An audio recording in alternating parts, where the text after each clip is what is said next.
Olá, caros amigos. Começa agora mais um Passa a Bola. A semana passada começou com a Taça da Liga, em que os principais clubes naturalmente venceram os seus jogos, com exceção do Braga, que teve um empate em casa com o Casa Pia, que lhe pode ser comprometedor. O Fernando Jorge vai analisar muito sucintamente os jogos da Taça da Liga que envolveram os três grandes. Fernando Jorge.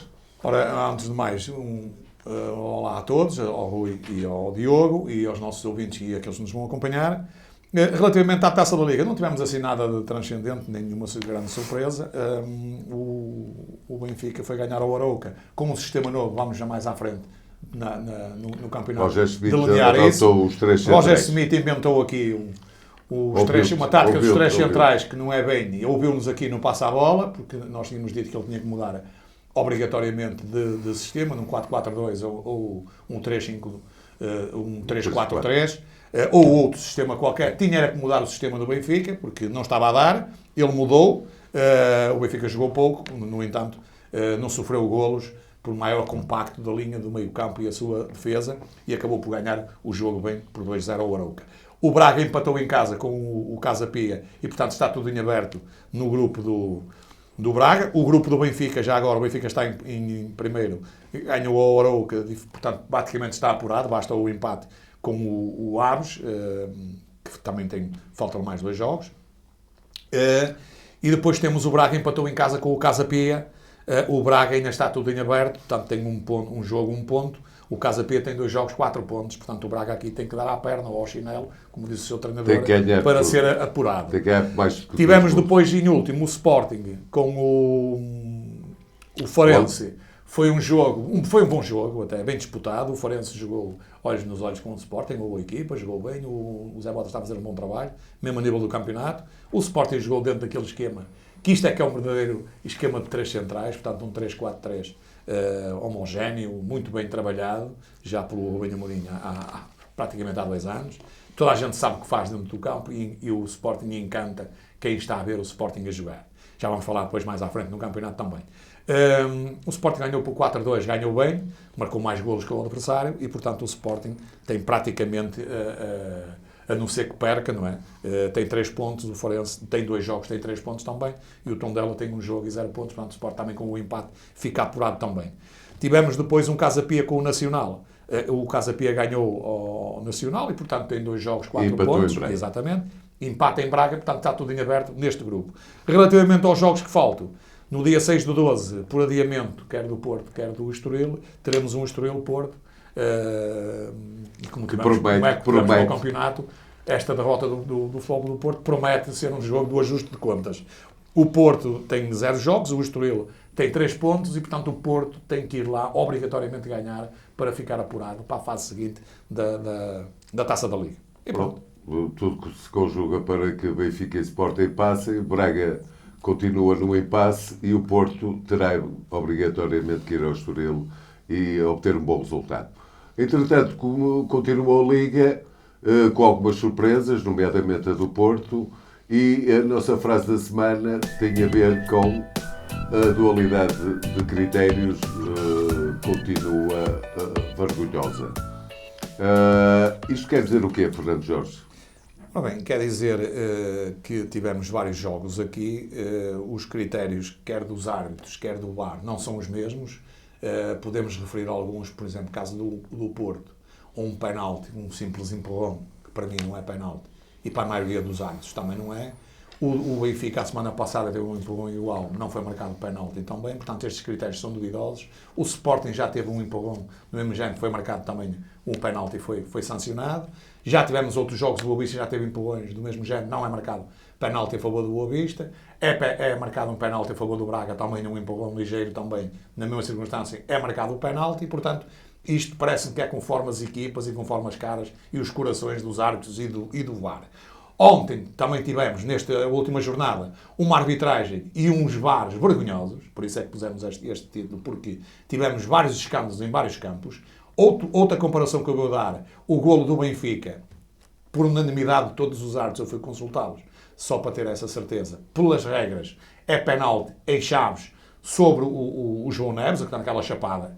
Pelas regras é penalti, mas, por exemplo, em Alvalade tivemos uma situação igual, com o Sporting, em que o seu jogador entrou na área do Estrela da Amadora, levou uma chapada, o Daniel, sem dúvidas nenhumas, e o árbitro marcou penalti. Portanto, esta duvidosa. Aqui era penalti das Chaves, teria que ser esta dualidade de critérios, foi por isso que nós pusemos este título. E depois tivemos no jogo do Rio Ave, contra o Boa Vista, que eu também vi esse jogo, uma coisa incrível.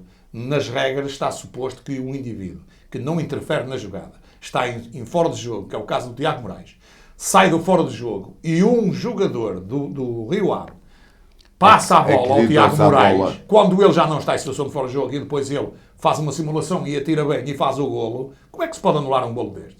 É que aqui são dois culpados, é o árbitro e o VAR. O VAR está lá, tem estas condições todas, não é? Quer dizer, todas as semanas não há uma semana que a gente possa dizer assim, em termos de arbitragem, possa dizer assim, não, a arbitragem está a evoluir no bom sentido, estão a trabalhar bem, têm tudo a seu favor para fazer um bom serviço. Não, pelo contrário.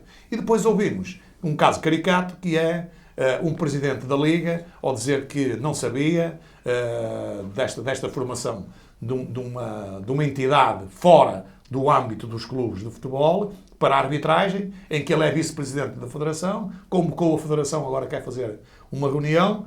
O engraçado é que eles querem fazer, isto é tirar areia para os olhos das pessoas que andam ou que vão ver o futebol, querem fazer uma autoridade fora do futebol, portanto autónoma, que não tenha nada a ver com os clubes.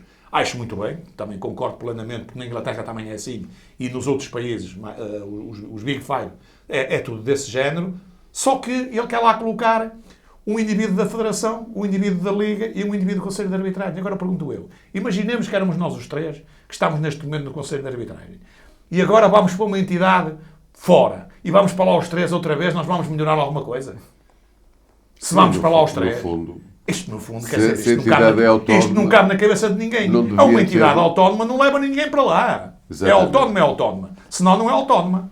Claro. Dê-lhe o nome que quiser, mas não atirem areia para os olhos das pessoas. Portanto, vamos continuar na mesma. Isto é uma fuga para a frente, como se faz aqui no futebol português, e o futebol português cada vez está pior em termos de arbitragens. É escândalos atrás de escândalos. Nós vemos no futebol inglês, há um escândalo ou outro, há um árbitro que arbitra mal, é logo irradiado do jogo seguinte e descansa 15 dias ou um mês ou qualquer coisa do género. E já vimos, e eles também lá têm o VAR, também cometem os seus erros, mesmo com o VAR e tudo. Só que são logo penalizados e é na hora. Claro. Não é passado uns meses.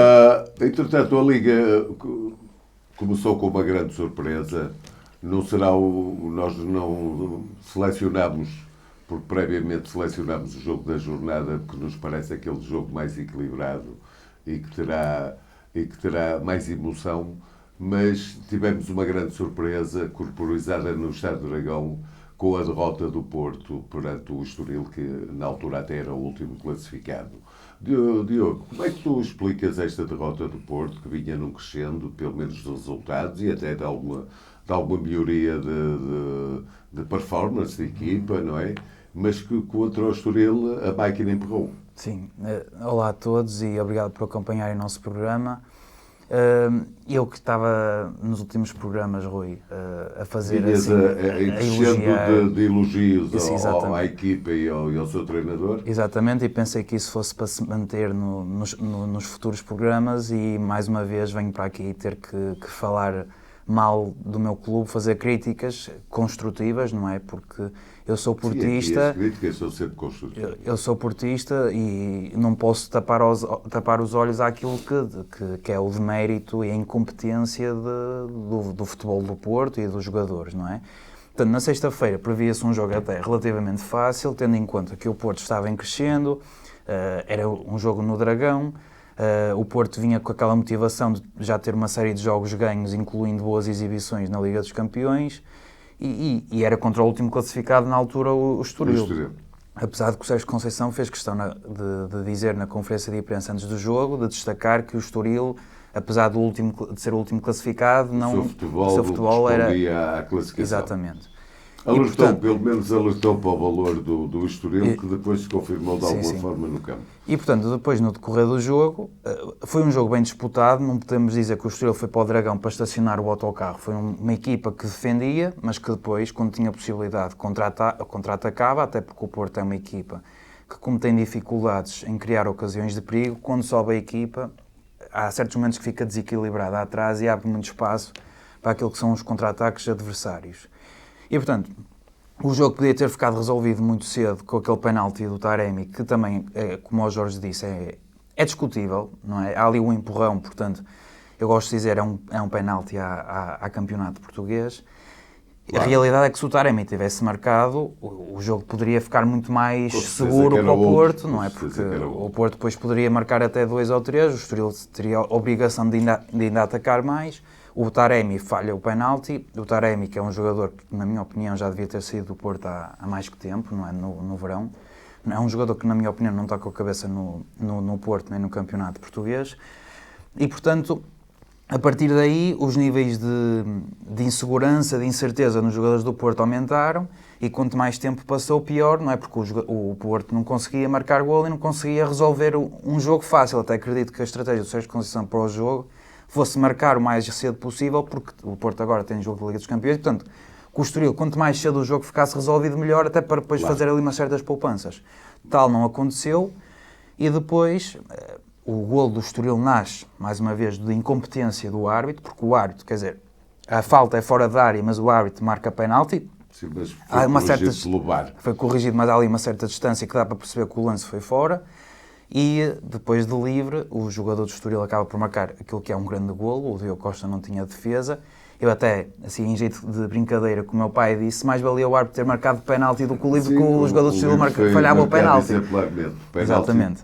Ficamos sem saber. Exatamente. E, portanto, parece que o Diogo Costa está mal posicionado na baliza. Portanto, o Porto perde o jogo e aumenta o descontentamento da massa associativa, que no final do jogo fez uma onda de assobios, que infelizmente estavam poucos adeptos na sexta-feira, porque se tivessem mais, não se tinham ouvido mais os assobios. Eu gostava de fazer aqui um breve comentário.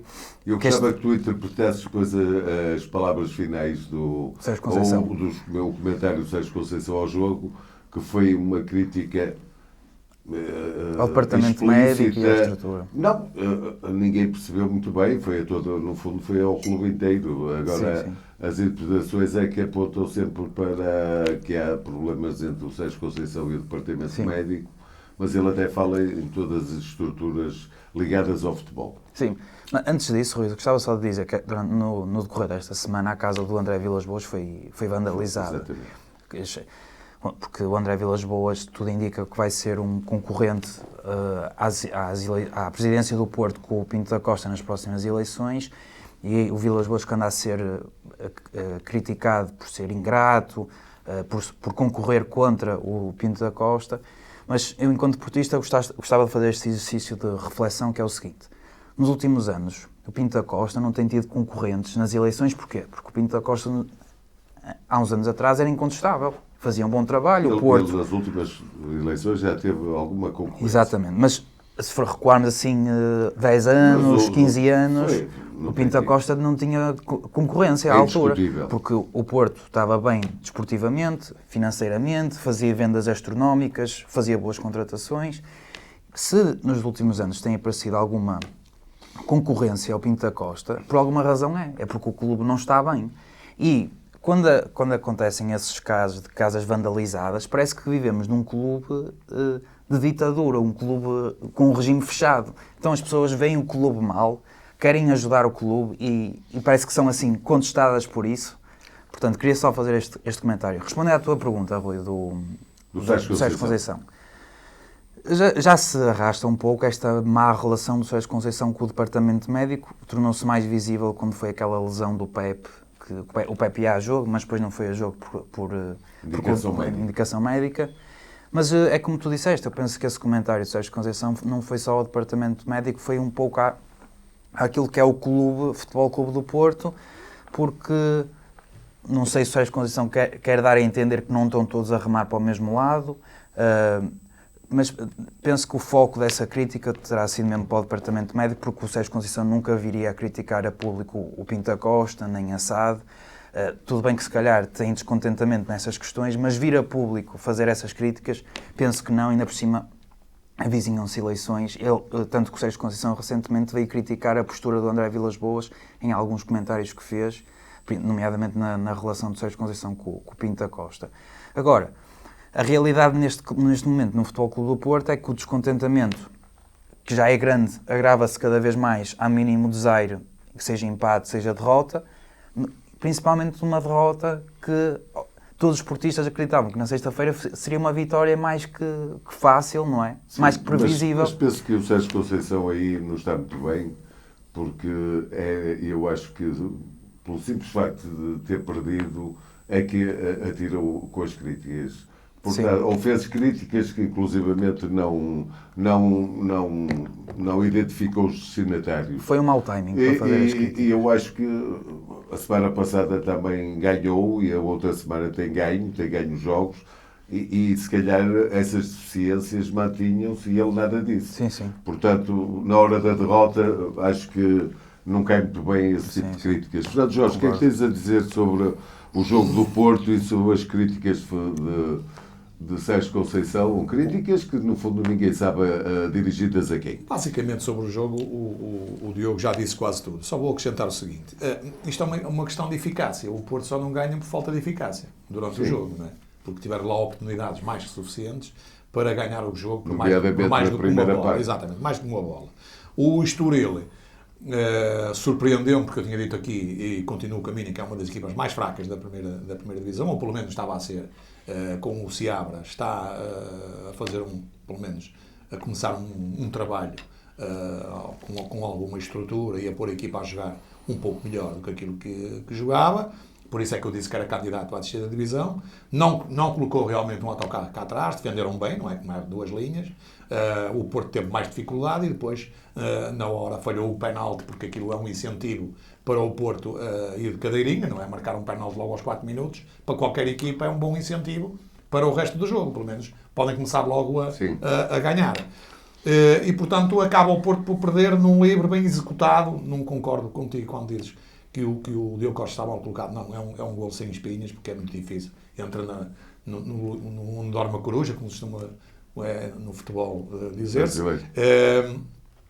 O Sérgio Conceição, ao fim, com as declarações, o Sérgio Conceição faz sempre este tipo de declarações quando perde, quando ganha, claro, está tudo bem, mas o Sérgio Conceição, e ali para o Diogo, e vocês se calhar estão um pouco distraídos, mas eu vou dizer mais ou menos o que é que o Sérgio Conceição quis dizer quando ele se referiu lá em 60% para o departamento médico e em 40% para a estrutura ou para os outros departamentos todos, que ele englobou os departamentos todos. É que falta ali um senhor, que era o Mãozinhas Milagrosas, que recuperava os jogadores do Porto em poucos dias. E esse senhor, isto é que é preciso dizer, esse senhor foi embora porque o Porto não tem condições para o pagar. Que ele já veio dar a entrevista no jornal. E só não disse porque é que saiu do Porto. Mas toda a gente sabe porque é que saiu do Porto, porque o Porto tem uma dívida tremenda, deve a fornecedores uma dívida tremenda, etc, etc. E, portanto, isso vai-se depois refletir ao nível da estrutura do futebol em si. E o Sérgio Conceição é o indivíduo que está lá e que vai ser responsabilizado. Porque aqui o pessoal, os adeptos, quer seja do Porto, do Benfica, do Sporting, viram sempre contra os treinadores e contra os jogadores. E não contra as estruturas. Isso nas estruturas. E ainda por cima tem lá um presidente que deu tudo que é o Porto. Foi basicamente à custa e construído por esse presidente. Embora nestes últimos 10 anos, aí é que está a questão. O Sérgio Conceição, com o Porto sempre fez grandes vendas, mas mesmo numa fase má, o Sérgio Conceição, com estes 7 anos que leva, que é o 7º ano do Futebol Clube do Porto, já fez vendas na ordem de 600 milhões. O problema é que os milhões entram, os milhões desaparecem. E é preciso saber porquê. Sim. E o Sérgio Conceição, claro, quando perde, ou qualquer um de nós, a ferver, não é? Com o sangue quente, atira estas coisas. Ele sabe muito bem, melhor do que nós, porque trabalha ali todos os dias, diariamente, e está a ver o que é que falta.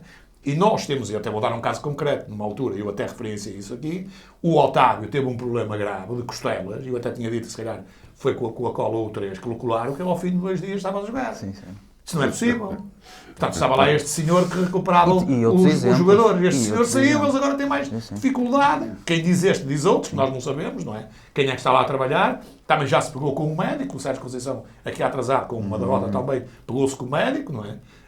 E, portanto, há qualquer coisa aqui que não está a funcionar. E isto depois vem à tona porque o Porto não foi ao mercado buscar jogadores basicamente do nosso campeonato. Penso que implícito também está e não se acerta sempre. à gestão empresarial da Sim, SAD. claro, isso já. Uma vez que realmente entra o dinheiro e que depois não aparece o dinheiro isso já é normal. Para aquisições com mais valor. Rui, só pretendia. para concluir, durante este período todo, no início do campeonato, o Porto não fazia boas exibições, agora teve este momento que melhorou um bocadinho e agora voltou a perder.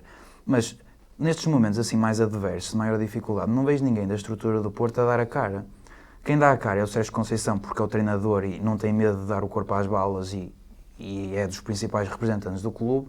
E o Pepe também na conferência, após o jogo, veio pedir desculpa aos adeptos, mas ninguém da estrutura vem a dar uma palavra aos adeptos, dar uma justificação. Também da desculpa, também me parece uma coisa perfeitamente dispensável, porque os jogadores do Porto eram tudo, não tem que pedir desculpa, só se durante o jogo ele se apercebeu que os jogadores não estavam a dar o seu máximo. Eu penso que não foi esse o caso. Eu acho que há jogos em que a desinspiração impera, não há eficácia, não há pontaria nos remates e perde-se os jogos. Isso acontece a todos. Bom, mas entretanto a nossa análise ia se centrar sobretudo no jogo da semana, que era o Chaves e foi o Chaves Benfica. Roger Schmidt, embalado o sistema dos três centrais aplicado em Arouca, que lhe deu pelo menos alguma mais tranquilidade defensiva, voltou a aplicar essa máxima em Chaves e acaba por ganhar o jogo. Fernando Jorge, foi uma vitória justa? Gostaste do novo sistema? Gostaste deste novo Benfica? Ou é mais do mesmo? Ora bem, a vitória justa foi porque o Benfica marcou 2 golos e o Chaves não marcou nenhum. Teve uma bola na barra, mas não marcou nenhum. Portanto, nesse aspecto, ganham geralmente as equipas que são mais eficazes. Neste caso, o Benfica marcou e ganhou os 3 pontos, justamente. Embora, mais uma vez, sem fazer um grande jogo, porque também em Arouca, com o mesmo sistema. Eu não te posso dizer propriamente do sistema dos 3 centrais, porque eu não sei qual é a tática do Benfica, muito sinceramente. Eu só vejo ali 3 centrais, o resto vejo um araquiri da parte do treinador. Eu vou explicar porquê. Como é que é possível... Eu entendo o que é que o treinador quer, o que é que ele pensa. O Benfica estava a sofrer demasiados golos, não é? Porquê? Porque nós dizíamos aqui que faltava lá um pêndulo, como o Florentino, não é? Que é o único que o Benfica tem. Se é o único que tem que jogar, o Florentino, dito pelo treinador, é um jogador top. Ora, se é jogador top, tem que jogar. Para mim, jogam os jogadores top, jogam todos. Não é? Bem, tem lá alguns que são top, não jogam nada e continuam a jogar. Bem, já lá vamos. O Florentino já estava a jogar. Portanto, ele em Arouca meteu no jogo já do campeonato, depois meteu o Arouca para a Taça da Liga e continuou outra vez aqui em Chaves com o Florentino e agora meteu mais um para defender, para não sofrer golos, que foi o caso do Morato, que ele acha que é um jogador top e que está há demasiado tempo no banco, está a perder as características e as condições, não é? Até nomeadamente para ser vendido, se calhar, e portanto meteu mais um defesa ali, são mais 2. Portanto, são 4 a defender. Os 3 centrais e o Florentino, já são 4. Ora bem, como é que um sistema destes, nós temos o Rubem Amorim, que é um sistema afinado, temos o Sporting, que joga neste sistema, não é no 4-3, mas é um sistema em que toda a gente percebe, nomeadamente quem sabe fazer a análise correta ao jogo, aqui ninguém sabe nada, porque o que é que ele fez? Meteu os 3 centrais, o João Mário, o Florentino, o João Neves e o Alsner. O Alsner passou agora a ser um lateral, todo o terreno, no lado esquerdo. Quando o Alsner, para mim, é um indivíduo do meio campo para a frente. Não tem que andar a fazer a ala, ele não é ala, porque ele não vai à linha de fundo para cruzar. Bem, exatamente. Depois temos o João Neves, que era outro dos grandes jogadores do Benfica e continua a ser top. Para mim foi o melhor jogador em campo, juntamente com o Frederic Alves. Não consigo distinguir qual deles foi o melhor. Acho que foram os 2. E os 2 centrais também foram os 2. E são eles que fabricam o golo. O Neves, esteve bem, estes 5 elementos estiveram bem. Os 3 centrais e o Alsner e o João Neves, eles é que fabricaram tudo. E tudo aquilo que o Benfica fez, já em Arouca e agora em Chaves, é basicamente deles. E eu já vou falar porquê. E então, nós temos o João Neves preso a outro setor, nomeadamente a fazer outra ala de uma ponta à outra, quando a gente sabe que o Neves é para jogar no meio. Ora bem, depois tem que jogar os consagrados. O Ángel Di Maria, que joga por decreto, está mais do que visto, porque ele também sai, e quando sai fica zangado, até tira as garrafas e tudo, sai amoado. O Gonçalo Guedes, que agora é ponta de lança, e o Rafa Silva, que está uma nulidade e continua, porque é um jogador top, acaba o contrato ainda por cima e tudo, e o treinador quer o manter. Ora bem, e porquê é que eu digo que não sei qual é este sistema que o Roger Smith joga? Porque isto é uma área querida deste treinador. Porque ele próprio diz que não quer aprender português, porque assim não sabe as críticas que estão a ser feitas em português. Quando toda a gente sabe que eles têm os tradutores, sabem muito bem. Não sabe que os jogadores fizeram um almoço, todos, e que ele não foi porque, pronto, acha bem e tal, cara, mas ele devia lá estar tão bem. E porquê é que devia lá estar? E aqui é que trabalha mal a estrutura do Benfica. O treinador devia lá estar, porque na comunicação social toda a gente anda a falar que ele perdeu o balneário. Ora, se ele estivesse lá nesse almoço, ou jantar, ou nesses almoços ou jantares patrocinados por jogadores, aliás, há 5 jogadores que não foram, é preciso explicar porque é que não foram, não é? Portanto, há 5 que estão de fora, não apareceram lá na fotografia, portanto não foram ao almoço. E o Roger Smith também não foi. A parte técnica também tem que ir, porque eu vejo o Rubem Amorim, é um exemplo em que eles vão todos, eles estão lá todos. E isso aí era uma chapada com luva branca para a comunicação social, pelo menos acabava o slogan que o Roger Smith perdeu o balneário. E ele, ao não estar ali, e não estar ali 5 jogadores, o que é que vai deduzir a comunicação social depois a falar nestes assuntos? É que o balneário está dividido em 3. A parte técnica, 5 jogadores, que não foram, não é? Portanto, não gostam dos outros, ou não estão a conviver muito com os outros, e os restantes. Agora vamos ver uma coisa.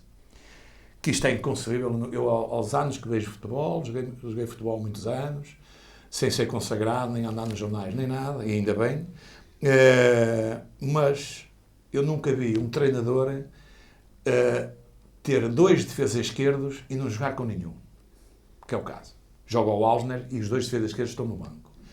Quer o Bernat, quer o Jurasek. Depois, na linha da frente, temos 3 pontas de lança. Ora bem, saiu o Gonçalo Ramos, provavelmente o Musa pensava que ia ser o titular indiscutível. O Musa agora já é a 3ª opção. Teve uma doençazita que não foi grave, é curada com uma pastilha e até podia jogar, agora já estava em forma, já podia ter jogado, e neste jogo é o terceiro elemento para entrar para dentro do campo. Até o Tengsted, que é uma nulidade, não sei o que é que o Benfica foi ver neste jogador, ou o seu treinador, é a segunda opção, e a primeira opção é o Cabral. Ora, o Cabral faz um grande golo, até eu fazia, porque o guarda-redes atirou a bola e deu, desculpa-me o termo, no cu do Cabral, e a bola foi para dentro da beleza, que para mim até, como não há o olho de Falcão, a bola está toda lá dentro, não é? Não há o olho de Falcão. O Alsnes, por acaso, está ali e foi só empurrar a bola lá para dentro. Foi um golo de extrema sorte. Depois há o penalti lá da tal chapada, que toda a gente, por unanimidade, acha que é penalti. E, portanto, o Benfica acaba por ganhar o jogo sem fazer uma grande exibição, porque não é possível. E depois, este treinador, com a mesma mania que eu já tinha detectado o ano passado. Não sabe ler o jogo, não sabe detectar o que é necessário para transformar o jogo ou para jogar conforme o adversário joga. Ora bem, ele se fosse treinador e estava a ver o jogo em casa pela televisão, ao fim de um quarto de hora tirava 3 elementos. Tirava o senhor Di Maria, que foi uma nulidade dentro do campo, eu já vou dizer o que é que fazia. Tirava o senhor Rafa Silva, que foi outra nulidade dentro do campo, e tirava o senhor João Mário, que fez uma época, e os benfiquistas podem estar descansados, que o senhor João Mário nunca irá fazer outra época igual à que fez o ano passado. Por sorte, ou com mais aplicação, e porque o esquema também o favoreceu, o João Mário realmente fez uma época acima da média. Está a fazer agora o que fez com o Jorge Jesus, o que fez no Sporting, e com o Amorim deixou-o ir embora. E, portanto, ele neste momento não passa de um suplente. O Ángel Di Maria, eu vou dizer aqui uma coisa que não vai agradar muito aos benfiquistas, mas eu tenho que dizer, porque eu assumo aquilo que digo. Se estivéssemos no futsal, o Ángel Di Maria fazia uma grande época no Benfica, porque ele entrava para marcar os livres, os penaltis e os cantos, e depois saía. Como estamos no futebol de 11, não é possível um jogador entrar e sair. Não é permitido pelas leis do jogo. O Di Maria só faz isto, o Di Maria não fez nada. O Rafa, outro igual. Agora o Gonçalo Guedes agora já é o ponta de lança móvel. Ora bem, como é que é possível um treinador, ao fim de um quarto de hora, um indivíduo que não é treinador, que é o meu caso, e outros, que eu já li comentários, e estão mais ou menos sintonizados com aquilo que eu estou aqui a dizer, não consegue ler o jogo, adaptar os jogadores e não jogar com uma referência na frente, não jogar com os jogadores nos seus devidos lugares, não jogar os laterais. Eu entendo, por exemplo, aqui o Benfica não tem um lateral direito, só tem o Bá. Ok, aceito que joga ali o Ausland naquele sítio que não há mais ninguém. Aceito. Ou então tinha que jogar o João Neves, ou o Tiago Gouveia, por exemplo, devia ter uma oportunidade. Era um jogador neste momento que devia ser titular no Benfica. Não é porque joga os jogadores top e os afilhados do Sr. Jorge Roger Smith. São vários já, são vários. E ele foi buscar agora mais um, o Morato também é outro afilhado do treinador. Bem, e portanto, o que é que pensa agora o Musa? Deve pensar a mesma coisa que pensou o Black Claro, Dimos. Quando foi ostracizado. O Black Dimos foi ostracizado pela mesma situação também. E depois refilou e o Benfica teve que o empanderar para não ter problemas com o treinador. Ora bem, depois, como é que um treinador não vê que o Chaves encostou um autocarro? Não, o Chaves não encostou um autocarro, encostou um autocarro e meio. O Chaves, basicamente, com o Moreno, já toda a gente conhece o Moreno jogou na retranca com 2 autocarros, um grande e um mais pequenino à frente. Jogar com o Rafa, o Gonçalo Guedes, que é muito geniquente e tudo, mas não tem espaço. Foi.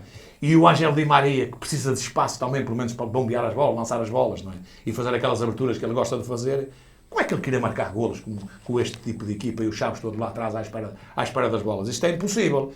O problema do Benfica é que ganhou 2 jogos relativamente fáceis com 2 equipas que não são nada por aí além. O problema do Benfica vai ser agora com a Real Sociedade na quarta-feira, com o Sporting no domingo. E que será o aí é que é o problema, e aí é que é. Ou o Roger Smith aqui faz algumas alterações e lê bem o jogo, coisa que eu não acredito, ou o Benfica leva dois safanões e vai ser um problema para a estrutura do Benfica aguentar o Sr. Roger Smith. Ou nada. Portanto, concordas, Diogo, com esta análise do Fernando Jorge?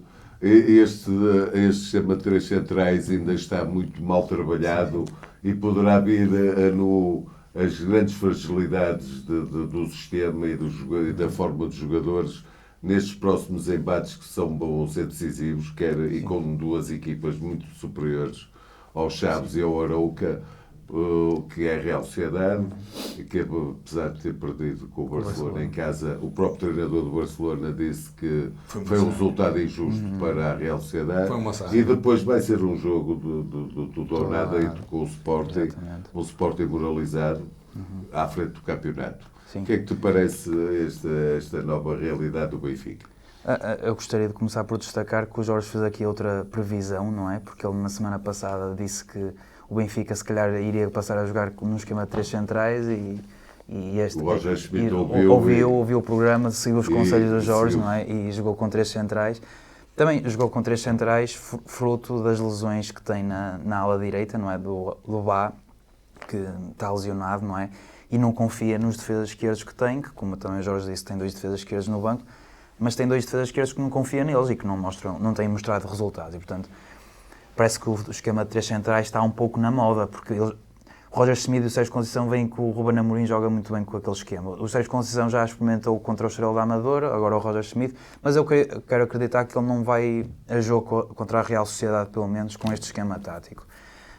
Agora, o Jorge, a nível do jogo, disse praticamente tudo, mas eu gostaria de salientar o facto do Roger Schmidt, neste momento, ser um treinador muito tremido. Porque há lá um lance que é um dos lances mais perigosos dos Chaves, que penso que foi na segunda parte, que há um corte ligeiro do António Silva que corta aquilo que seria o golo do Chaves. A seguir a esse lance mostra a expressão do Roger Schmidt no banco, e o Roger Schmidt estava completamente desesperado, cheio de medo, porque o Benfica não apresenta um bom futebol, não convence. Ganhou os últimos 2 jogos, o mais recente contra o Arouca, mas o Arouca está a passar por uma fase difícil e era um contexto de taça da Liga, não era um contexto, não era a competição mais importante, por assim dizer. Sim. E agora, contra os Chaves, o Benfica, o Roger Schmidt, sendo treinador do Benfica, reconhece a má fase do Benfica e reconhece que todos os jogos agora parece que são assim um pouco complicados. O Benfica não é daquelas equipas que vai a jogo e se pensa, o Benfica vai jogar facilmente, como aconteceu muitas vezes na época passada. Todos os jogos são complicados e muito adversos. E há certas decisões, como o Jorge também referiu, que questiona assim, a leitura de jogo do Roger Schmidt, porque O Chaves é uma equipa que está a lutar para não descer de divisão. Previa-se que era uma equipa que ia jogar muito na defesa. E, portanto, vai a jogo com jogadores muito móveis e que precisam de muito espaço para jogar. O Rafa, o Gonçalo Guedes, o Di Maria. E, portanto, o Roger Schmidt revela aqui muitas vezes falta de leitura do jogo e do próprio adversário, coisa que, por exemplo, não acontece com o Ruben Amorim, que nós já fizemos questão de elogiar muitas vezes. Portanto, o Benfica teve muitas dificuldades contra o Chaves, vai ter agora muitas dificuldades contra a Real Sociedade, que, a meu ver, o Benfica não vai perder o jogo, não é? É a minha previsão. Sim.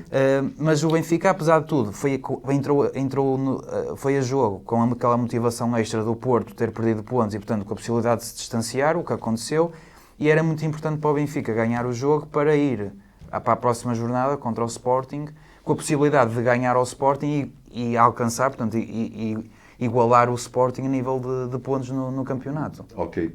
Eu só resumindo a prestação do Benfica, vou dizer que os jogos vão ser todos difíceis, quer se chamem Real Sociedade, quer se chamem Sporting, quer se chamem Estoril, quer se chamem Casa Pias ou Aroucas, uma vez que, se vocês puxarem o jogo atrás, o Benfica na primeira parte faz um pontapé à baliza por Otamendi, já passava da meia hora e foi a 30 metros da baliza. Portanto, quando não se rebate à baliza, nunca se poderá ganhar jogos. Exatamente. Entretanto, o Sporting vai debater pompa, é líder incontestado do campeonato, aumenta a vantagem para o Porto para 6 pontos, o Benfica mantém-se na pegada, tem um jogo aparentemente fácil, mas agora parece que não há jogos fáceis na Liga Portuguesa.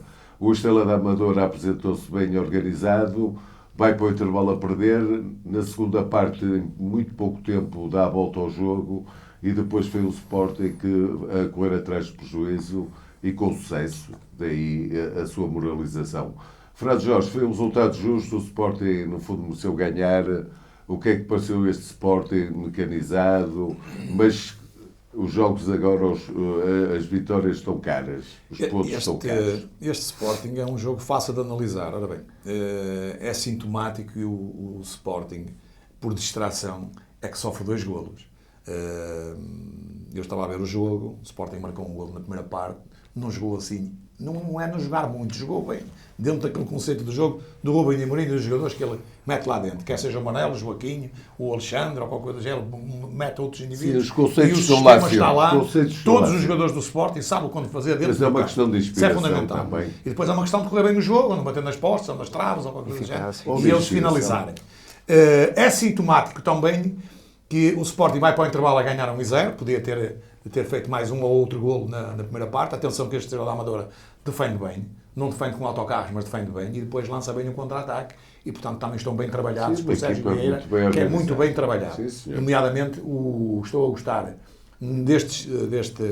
deste modo de trabalhar, que hoje em dia já é mais equilibrado, porque o problema hoje em dia, os jogos estão mais difíceis para os grandes, não é mais difíceis.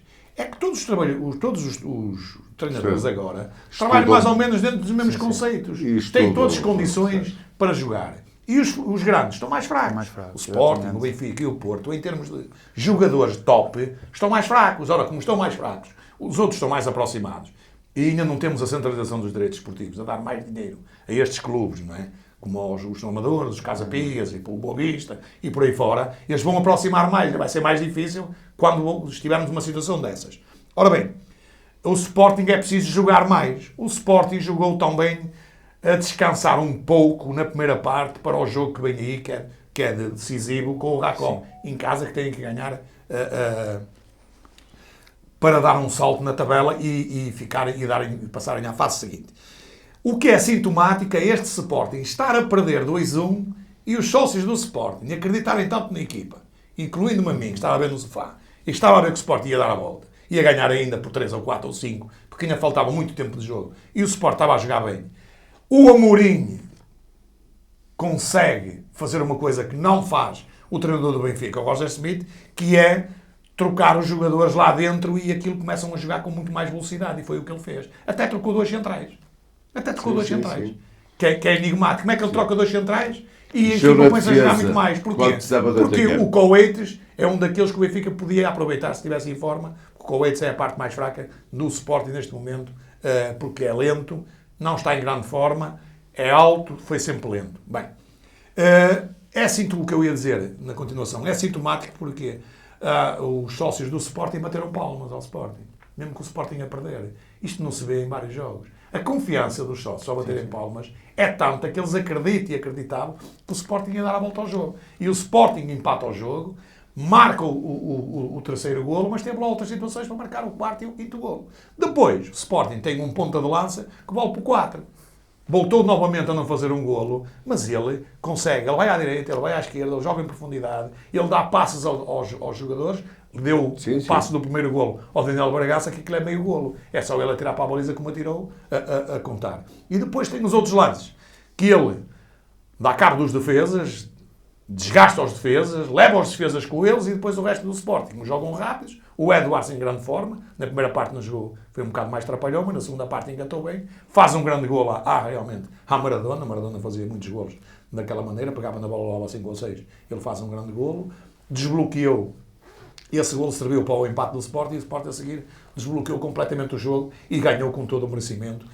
E está na frente do campeonato com todo o merecimento. Com todo o e eu tiro o meu chapéu porque tenho um grande treinador, continuo a dizer, manter a minha, tenho um grande treinador, tomar o no meu clube, pena, porque ele vai sair, o Homem Amorim, se toda a gente sabe ler nas entrelinhas aquilo que o Homem Amorim quis dizer, o que ele quis dizer é que se não for campeão sai do Sporting. Sem dúvida. Sim, pôs a fasquia muito Portanto, mal. ele já está a avisar. Aliás, ele tem uma frase sintomática, não sei se as pessoas tiveram atenção ou não, mas ele diz o seguinte: os meus jogadores já sabem o que é que se vai passar. Ora, só uma saída do Rubem Amorim, no caso de não ser campeão, que se comunica isto aos jogadores. Sim, sim. Mais ninguém comunica isto aos jogadores para eles estarem à vontade de saber o que é que se vai passar. Diogo Leite, E, o portanto, Sporting é um justo líder do campeonato, Sim. no teu entendimento? Sim, sim. É o justo líder e é o adversário, é o concorrente ao meu clube, ao Porto, que me mete mais medo, por assim dizer. Eu gostava de destacar um aspecto que o Jorge falou, do facto do Sporting estar a perder por 2-1 e o ambiente no estádio não ser um ambiente adverso, ser um ambiente de apoio e de incentivo aos jogadores. Coisa que não aconteceu no jogo do Porto, porque eu, enquanto adepto portista, quando vi o Estoril a marcar 1-0, pensei, o Porto muito dificilmente vai dar a volta ao resultado, quando muito consegue o empate. Mas isso não se vê no Sporting. Mas o Porto vem com uma tradição neste campeonato de dar a volta precisamente já tem no período de compensação. Sim, mas isso aconteceu uma vez. Aconteceu uma vez. Mais que uma vez. Atenção. Mas o Sporting, apesar de tudo, apesar desses minutos de adormecer um pouco e dar então essa margem para o Estrela Amadora marcar esses 2 golos, o Sporting bastava acelerar um pouco o jogo que marcava mais 2 ou 3 golos e foi isso que aconteceu. E portanto estava a perder por 2-1, marcou o 3-2 e mesmo com 3-2 o Sporting não abrandou, tanto que o Sporting podia ter marcado, o jogo podia ter ficado 4 ou 5-2. A questão é que houve uma certa ineficácia, porque realmente o Sporting é uma equipa que não tem dificuldades em criar ocasiões de golo, enquanto que o Porto e o Benfica têm muitas dificuldades. E para além disso, o Sporting pratica um futebol que cativa, que agrada os adeptos. Daí haver esta harmonia entre adeptos e jogadores que há uns anos atrás nós víamos o ambiente em Alvalade e bastava o jogo estar empatado, que os adeptos começavam a assobiar, os jogadores ficavam inseguros, até jogavam pior porque sentiam a pressão e agora não. O estádio do Sporting era muitas vezes adverso à própria equipa. Encanta os adeptos, a maneira de jogar de Sporting e não só os adeptos, e as pessoas que veem o futebol. Exatamente. E veem o futebol de Sporting. Sim, vê-se que os jogadores sabem pisar os terrenos, sabem que estruturalmente a equipa está completamente ligada às ideias do treinador.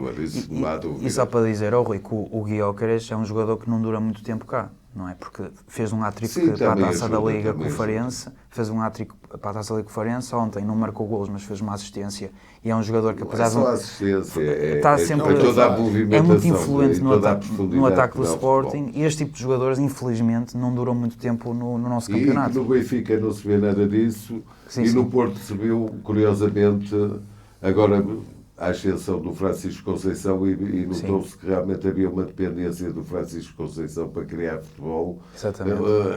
O que o prejudicou, não é? Porque um jogador sempre a receber a bola, das duas uma, ou está inspiradíssimo e dá sempre sequência às jogadas, ou então vai cair de rendimento até porque o adversário vai-se apercebendo do potencial que está pela frente e começa a fechar os e começa a perder, não é? Exatamente. Porque Francisco Conceição também não é nenhum super atleta. Exatamente, desgaste. E o Porto aí demonstrou muita carência contra os Falta de ideias de jogo. Sim, exatamente. Pronto, e a jornada está escalpelizada. Tivemos o Braga que acabou a primeira parte a perder, depois dá a volta, embora me pareça também que os árbitros aí e os VARs tiveram a imagem da frase da semana com os critérios muito, muito distorcidos.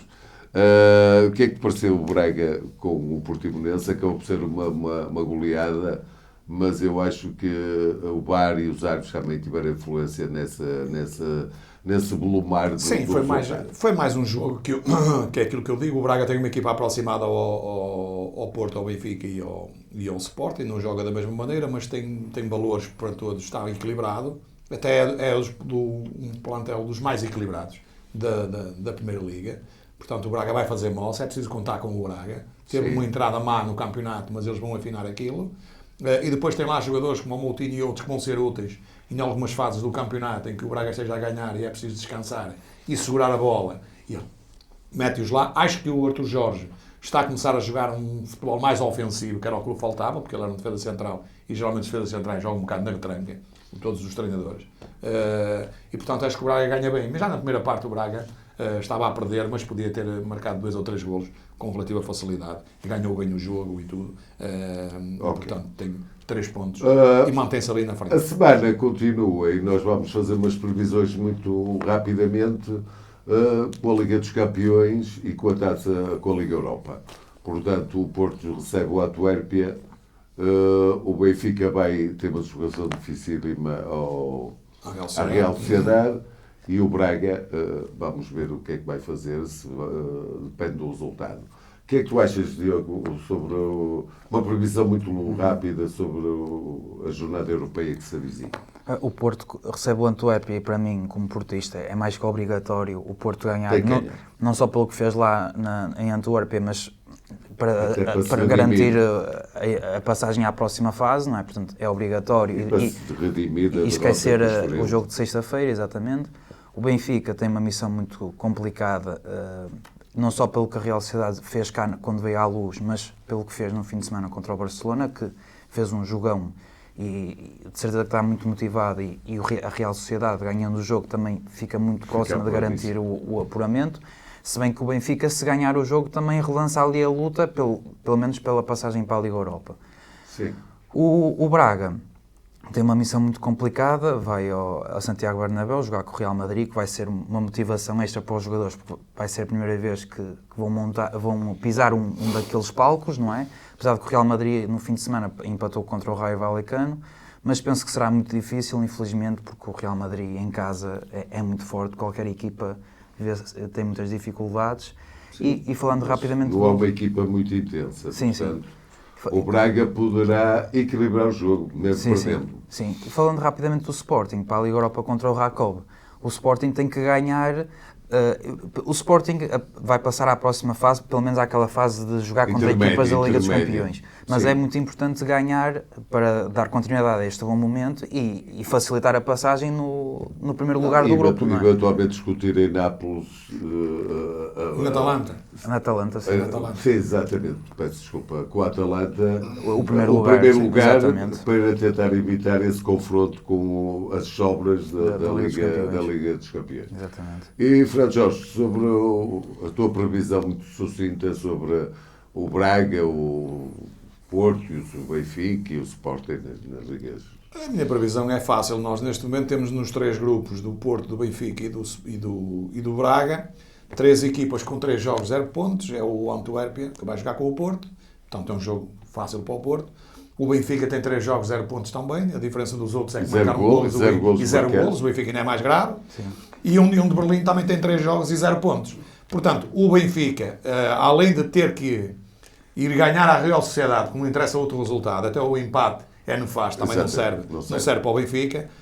Acredito que, mais uma vez, o Roger Smith, neste momento, deve estar a pensar em o que é que há de fazer. Se há de manter os 3 centrais, porque a tática é, como eu digo, não percebo qual é a tática, ou se há de voltar à fase anterior. Provavelmente, se calhar, vai apresentar o esquema anterior. Já tem alguns jogadores que já não estão lesionados agora, e com mais alguns jogos, e mais alguns treinos, e o cara, se calhar, vai voltar ao mesmo outra vez.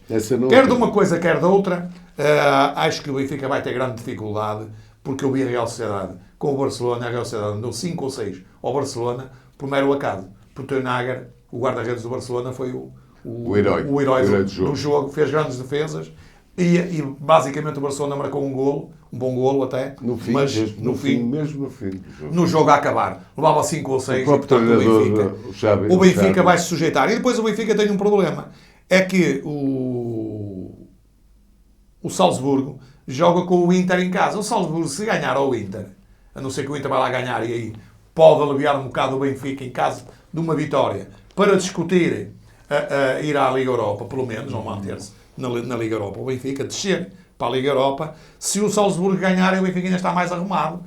E pode acontecer que o Salzburgo joga bem, provou no Benfica. Portanto, muito dificilmente vamos ter aqui um Braga apurado para a fase seguinte. Um Benfica dificilmente vai passar à fase seguinte também. Já era o palpite da coisa, e atendendo ao que o Benfica está a jogar. O Porto, para mim, passa à vontade neste grupo, pelo menos em segundo lugar. Claro. E, portanto, está tudo em aberto. O Sporting também tem que ganhar também, porque este Summergrass também tem 4 pontos como o Sporting e, portanto, também pode fazer ainda molça, não é? Pode ir ganhar a Atalanta, o que eu acho que é difícil, que eu acredito que a Atalanta muito dificilmente vai perder o primeiro lugar. O Sporting vai ser difícil ir lá à Itália, virar o resultado e dar a volta ao resultado. Mas de qualquer maneira, fica pelo menos no segundo lugar. E tem potencial para isso. Num dia bom, podem dar a volta. Claro, tem potencial. Entretanto, como sempre, terminamos com um breve apontamento sobre a Premier League, aquela que nós consideramos a melhor liga do mundo. O Manchester City continua na frente, não, o Tottenham.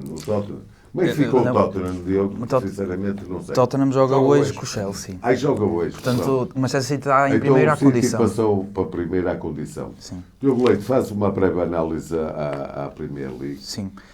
A jornada começou com o Fulham Manchester United, um jogo que se previa muito difícil para o Manchester United, não só pelo mau momento que o Manchester United está a passar, mas porque o Fulham tem um bom treinador, tem uma boa equipa, a jogar em casa.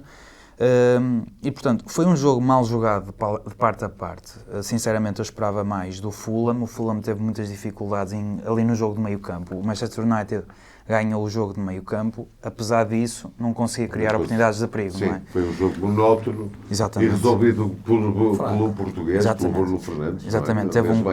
Teve um golo anulado ali no início do jogo, que se fosse validado, se calhar lançava ali o Manchester United para uma boa exibição e para mais golos.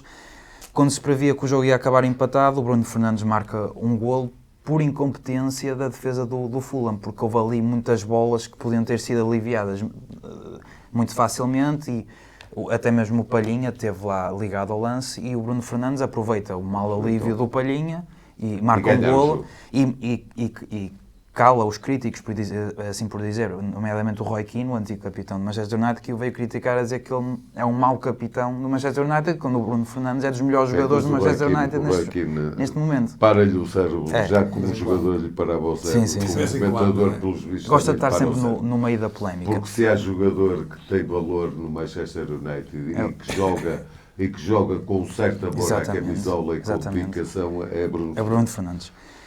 Passando para o Manchester City, que então, como tu disseste... Silva, pelos vistos, faz uma exibição de sonho. Sim. Manchester City, que é líder à condição, ganhou 6-1 ao Bournemouth, um jogo que se previa fácil, porque o Bournemouth foi uma equipa frágil, fraca na Liga Inglesa, e o Manchester City ganha por um resultado muito avultado, algo que já não vinha a acontecer há algum tempo. O Bernardo Silva... tem feito jogos muito bons, inspirado pelas palavras do Pep Guardiola, que faz questão de o elogiar muitas vezes. Ele até fez questão de dizer que o Bernardo Silva é um jogador exemplo, porque não anda com altos carros, não anda com relógios. Não tem tatuagens. Exatamente. E, portanto, é um exemplo. De destacar também que o Haaland saiu no início da segunda parte, penso eu, não sei se foi por lesão. Por precaução. Lesão e precaução para não agravar a lesão. E apesar disso, o Manchester City não abrandou, fez um grande jogo e ganhou de forma convincente e motivado porque o Arsenal ia ter um jogo muito difícil com o Newcastle, que como já vou falar, perdeu, e que sabendo que hoje é o Tottenham-Chelsea, o Tottenham pode perder pontos e, portanto, o Manchester City ganhando... Mais um derby londrino. Exatamente, podia tirar proveito desses resultados. O Newcastle com o Arsenal, que era um dos jogos cartazes desta jornada, previa-se um jogo muito difícil para o Arsenal, porque o Newcastle é uma grande equipa e era no terreno do Newcastle, e o Newcastle acaba por ganhar 1-0 com um golo muito polémico, porque a bola, se formos a ver as imagens, parece ter saído pela linha final do campo e, portanto, gerou-se ali uma polémica. O Arteta até veio dizer na conferência pós-jogo que estava indignado pelo lance ter sido validado. É um lance que deixa dúvidas, não há assim imagens claras que deem para perceber se a bola saiu na totalidade, se não saiu. Na minha opinião, parece ter saído na totalidade, mas a realidade é que o lance foi validado. O VAR validou. Deu o golo com o lance como válido. Exatamente. E, portanto, o Newcastle ganhou 1-0 e complicou aqui as contas do Arsenal. Exatamente. E a jornada... O Liverpool jogou ontem no terreno do Luton Town. O Liverpool, que previa-se podia ganhar, tendo em conta que o Luton Town é dos últimos classificados, subiu este ano à primeira divisão. E resumo este jogo dizendo que foi um festival de golos falhados do Darwin Núñez. O Darwin Núñez, que também foi fortemente elogiado pelo Klopp, a dizer que até tem medo daquele que será o potencial máximo do Darwin Núñez. É um bom jogador, mostrou competência no Benfica e tem mostrado também bons jogos no Liverpool, mas é pouco eficaz, falha muitos golos. E ontem falhou um golo à descarada, que era praticamente só encostar, depois de um cabeceamento do Salah, falhou lá um golo à descarada. E depois o golo do empate, o Liverpool que esteve a perder, chegou ao empate mesmo a acabar o jogo por um jogador importante para todos os esportistas, o Luís Dias. O Luís Dias marca o golo já a acabar o jogo, um golo muito importante, tendo em conta aquela questão que houve com os pais do Luís Dias, que a mãe foi sequestrada, o pai também, e portanto foi um golo assim emocionante e simbólico para o Luís Dias. Para concluir, a jornada acaba hoje com o Tottenham-Chelsea, um jogo, o derby de Londres, não é? Claro. E o Tottenham é um jogo muito importante para o Tottenham, porque ganhando continua líder isolado, não é? E é um jogo contra um rival direto. O Chelsea, apesar da fraca prestação, é sempre uma equipa complicada para disputar. E apesar de tudo, espero que o Tottenham ganhe hoje e a equipa do Jorge, também, o Jorge de certeza que espera que ganhe o Tottenham. E eu também, no fundo, também sou um simpatizante do Tottenham, até porque o Tottenham já não ganha o campeonato ou a Liga há muitos anos e, portanto, seria um... Era bom para o campeonato. Seria de recordar, seria, portanto, histórico. Exatamente. Pronto, e com isto terminamos o programa O Passa a Bola. Desejamos uma ótima semana. Lembrem-se, se quiserem, subscrevam o canal, é muito fácil. Portanto, e assistam aos programas todos da Rádio Transforma, nomeadamente Passa a Bola. Uma ótima semana. Obrigado. Continuação, uma boa semana.